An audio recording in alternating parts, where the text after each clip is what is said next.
अस्सलामुअलैकुम। China radio international की Urdu service के बीजिंग स्टूडियो से अब तक की अहम खबरों के साथ ये आवाज़ है सारा अफजल की। सबसे पहले आज के खबरनामे में शामिल अहम खबरों पर एक नज़र। सदर शी जिनपिंग का बुनियादी साइंसी तहकीकात में सलाहियतों की आबियारी को तक़वियत देने पर जोर। 2021 में चीन में गैर मुल्की सरमायाकारी तारीख की बुलंद तरीन सतह पर रही और रूस और यूक्रेन के वफूद के दरमियान मुज़ाकरात मुकम्मल। दोनों फरीकैन मुज़ाकरात जारी रखने पर मुत्तफ़िक़। आइए जानते हैं खबरें तफसील के साथ। 28 फरवरी को कम्युनिस्ट पार्टी ऑफ चाइना की मरकज़ी कमेटी के जनरल सेक्रेटरी और मरकज़ी कमेटी बराए जामे गहरी इस्लाहात के डायरेक्टर शी जिनपिंग ने मरकज़ी कमीशन बराए जामे अमीक इस्लाहात के 24वें इजलास की सदारत की। इजलास में आलमी मयार के कारोबारी इदारों की तामीर को तेज़ करने के बारे में रहनुमा आरा, जामे मालियाती फ़वाइद की तरक्की को फ़रोग़ देने पर अमल दरामद की आरा, बुनियादी साइंसी तहक़ीक़ात में सलाहियतों की आबियारी को तक़वियत देने की आरा और इख्तराई टेक्नोलॉजी की तहक़ीक़ी सलाहियत के हामिल सरकारी और सनती कारोबारी इदारों की तरक्की के बारे में आरा समेत मुतअद्दिद दस्तावेज़ात की मंजूरी दी गई। इजलास में मरकज़ी कमेटी बराए जामे गहरी इस्लाहात की 2021 की वर्क समरी रिपोर्ट और 2022 में मरकज़ी कमेटी बराए जामे गहरी इस्लाहात के कलीदी मिशंस की फहरिस्त का इजरा किया गया। इजलास की सदारत करते हुए शी जिनपिंग ने इस बात पर जोर दिया कि आला सतह की सोशलिस्ट मार्केट की मईशत और जामे मालियाती फ़वाइद के आला मयार की तरक्की को फ़रोग़ दिया जाए, बुनियादी साइंसी तहक़ीक़ात में सलाहियतों की आबियारी को तक़वियत दी जाए, सरकारी मिल्कियत के इदारों को बेहतर बनाया जाए और इख्तराई और सनती चेन के गहरे इंज़माम को फ़रोग़ दिया जाए। 1 मार्च को मुनक़्क़दा प्रेस कॉन्फ्रेंस में चीन के वज़ीर तिजारत वांग वेनथाओ ने बताया कि साल 2021 में चीन में गैर मुल्की सरमायाकारी एक तारीखी बुलंदी तक पहुंची, जिसकी कुल मालियत 1 ट्रिलियन युआन से तजावुज़ करके 1.15 ट्रिलियन युआन रही और इसमें हालिया तकरीबन 10 बरसों में पहली मरतबा 10% से ज़ायद का इजाफा हुआ। इनमें हाईटेक सनतों में सरमायाकारी का तनासुब 30% से ज़ायद रहा। वज़ीर तिजारत के मुआविन शंग शोपिंग ने कहा कि गुज़िश्ता साल मुख्तलिफ फ़रीक़ों की कोशिशों के तहत दी बेल्ट एंड रोड का इक़्तिसादी और तिजारती ताअवुन वबाई सूरत हाल समेत मुख्तलिफ मुश्किलात को दूर करके मजबूत होता रहा। दी बेल्ट एंड रोड से वाबस्ता ममालिक के साथ तिजारत 1.8 ट्रिलियन डॉलर रही, जो साल ब साल 32.4% से बढ़ी। इन ममालिक के लिए बराह रास्त सरमायाकारी 21.46 अरब अमरीकी डॉलर रही, जो 15.3% से बढ़ी और इन ममालिक से आने वाली सरमायाकारी की मालियत 11.25 अरब अमरीकी डॉलर बनी, जिसमें 36% का इजाफा हुआ। मुस्तकबिल में वजारत तिजारत दी बेल्ट एंड रोड की आला मयार की तरक्की और आला सतह के खुलेपन को जामे तौर पर फ़रोग़ देगी और एक नए तरक्याती नमूने की तामीर में भरपूर तरीके से काम करेगी। 1 मार्च को मुनक़्क़दा चीनी अवामी सियासी मशावरती कॉन्फ्रेंस की 13वीं कौमी कमेटी की कायमा कमेटी के 20वें इजलास में फ़ैसला किया गया कि चीनी अवामी सियासी मशावरती कॉन्फ्रेंस की 13वीं कौमी कमेटी का 5वां इजलास 4 मार्च 2022 को बीजिंग में मुनक़्क़िद होगा। चीनी अवामी सियासी मशावरती कॉन्फ्रेंस की कौमी कमेटी की कायमा कमेटी की वर्क रिपोर्ट और 13वीं कौमी कमेटी के चौथे इजलास से लेकर अब तक CPC के मंदूबीन की तरफ से पेश करदा तजावीज़ पर अमल दरामद की रिपोर्ट को सुनना और इसका जायज़ा लेना, 13वीं कौमी अवामी कांग्रेस के 5वें इजलास में CPC के मंदूबीन की शिरकत और हुकूमती वर्क रिपोर्ट और दीगर मुताल्लिका रिपोर्ट्स को सुनना और इन पर तबादला ख्याल करना इजलास का अहम एजेंडा है।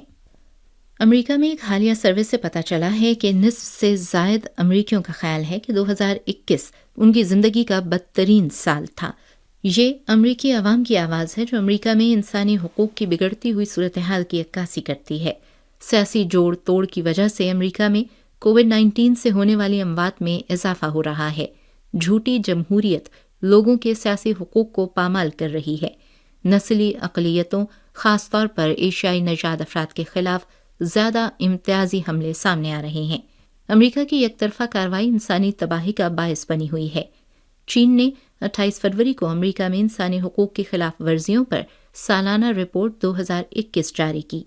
तफसीली आदाद व शुमार और बड़ी तादाद में केसेस के साथ ये रिपोर्ट जाहिर करती है کہ امریکہ نہ صرف گزشتہ 1 سال میں انسانی حقوق کی خلاف ورزیوں کو ختم کرنے میں ناکام رہا ہے، بلکہ اس پر انسانی حقوق کا قرض پہلے سے بھی زیادہ بڑھ چکا ہے۔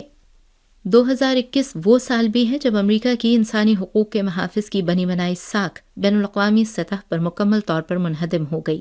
جنوری میں کیپٹل ہل فسادات کے پھوٹنے سے لے کر اگست میں افغانستان سے فوجوں کے جلد بازی میں انخلا تک، اور دسمبر میں نام نہاد لیڈرز ڈیموکریسی سمٹ میں ہیرا پھیری کے فسانے سمیت امریکہ نے دنیا کو دکھایا کہ کس طرح امریکی طرز کے انسانی حقوق کی ساکھ تباہ ہو چکی ہے۔ امریکی سیاستدانوں کے لیے مشورہ ہے کہ وہ انسانی حقوق کی آڑ کو چھوڑ کر آئینہ اٹھائیں اور اس میں خود کو اچھی طرح دیکھیں، جیسا کہ ہارورڈ یونیورسٹی میں بین الاقوامی تعلقات کے پروفیسر اسٹیفن والٹر نے نشاندہی کی ہے کہ امریکہ کو سب سے پہلے اپنے ملک میں پیدا ہونے والے مسائل کو حل کرنا چاہیے اور پھر اس پر دوبارہ غور کرنا چاہیے کہ باقی دنیا کے ساتھ کیسے چلنا ہے۔ یہ خبریں اب چائنا ریڈیو انٹرنیشنل کی اردو سروس کے بیجنگ اسٹوڈیو سے سارا افضل کی آواز میں سن رہے ہیں۔ 28 فروری کی سپہر کو بیجنگ سرمائی پیرالمپکس 2022 کی مشعل روشن اور وصول کرنے کی تقریب برطانیہ کے سٹوک مینڈیول اسٹیڈیم میں منعقد ہوئی۔ تقریب میں بکنگم شائر کے سرکاری حکام، برطانوی پیرالمپک کمیٹی کے نمائندگان، انٹرنیشنل پیرالمپک کمیٹی کے چیئرمین، برطانیہ میں چین کے سفیر اور دیگر مہمانوں نے شرکت کی۔ برطانیہ میں چین کے سفیر جینگ زے کوانگ نے اس موقع پر خطاب کرتے ہوئے کہا کہ پیرالمپک کی مشعل پیرالمپک جذبے کی عظیم علامت ہے۔ 3 دن بعد پیرالمپکس کی یہ مشعل چائنا نیشنل اسٹیڈیم کے مرکزی ٹارچ ٹاور کو روشن کرے گی، جس سے بیجنگ سرمائی پیرالمپکس 2022 کا باضابطہ افتتاح ہوگا۔ چینی حکومت ہمیشہ شرکت کرنے والی تمام ٹیمز کی صحت اور حفاظت کو اولین ترجیح دینے پر زور دیتی ہے اور پوری دنیا کے سرمائی پیرالمپک ایتھلیٹس کے لیے ایک سادہ، محفوظ اور شاندار پیرالمپک ایونٹ کو دنیا کے سامنے پیش کرنے کے لیے پورے دل سے ایک سازگار ماحول پیدا کرے گی۔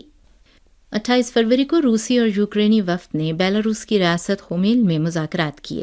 دونوں فریقین کے درمیان بات چیت تقریباً 5 گھنٹے تک جاری رہی اور تمام ایجنڈوں پر تفصیلی تبادلہ خیال کیا گیا۔ دونوں فریقین نے ملاقات کے بعد کہا کہ انہیں مستقبل میں اتفاق رائے کے اہم نکات مل گئے ہیں۔ مذاکرات کا اگلا دور مستقبل قریب میں منعقد ہوگا اور یہ مذاکرات بیلاروس اور پولینڈ کے درمیان سرحدی علاقے میں ہوں گے۔ روسی مذاکراتی وفد کے رکن اور قومی ڈوما کی بین الاقوامی امور کی کمیٹی کے چیئرمین لیونیڈ سلوٹسکی نے بھی کہا کہ خود اس اجلاس کا انعقاد ایک بڑی کامیابی ہے اور ملاقات کے دوران دونوں فریقوں نے تحمل سے ایک دوسرے کا موقف سنا۔ یوکرین کے صدر کے دفتر کے مشیر پوڈولوجاک نے کہا کہ یوکرین اور روس کے وفود نے آج جن مذاکرات کا پہلا دور منعقد کیا، اس کا بنیادی مقصد یوکرین میں جنگ بندی اور دشمنی کے خاتمے کے مسئلے پر بات چیت کرنا تھا۔ دونوں فریقوں نے متعدد ترجیحی موضوعات کی نشاندہی کی اور اس سلسلے میں کچھ حل واضح کیے۔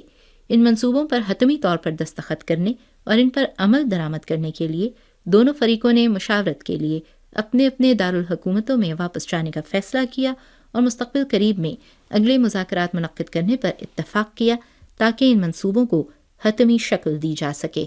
28 فروری کو وائٹ ہاؤس کی ترجمان جین ساکی نے کہا کہ روسی صدر ولادیمیر پوتن کی جانب سے قومی ڈیٹرن فورس کو خصوصی الرٹ پر رکھنے کا حکم دینے کے بعد بائیڈن انتظامیہ بیان بازی اور تنازعات کو کم کرنا چاہتی ہے۔ ساکی نے کہا کہ امریکہ نے روس کے بارے میں اپنے الرٹ کی سطح میں کوئی تبدیلی نہیں کی ہے، لیکن وہ اپنی بیان بازی کو کم کرنا اور تنازع کو کم کرنا چاہتا ہے۔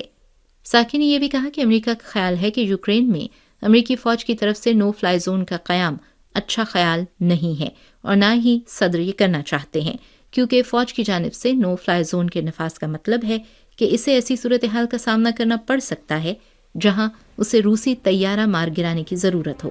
یہ یقینی طور پر ایک ایسی حرکت ہے جو ہمیں روس کے ساتھ فوجی تنازع کی صورتحال میں دھکیل سکتی ہے۔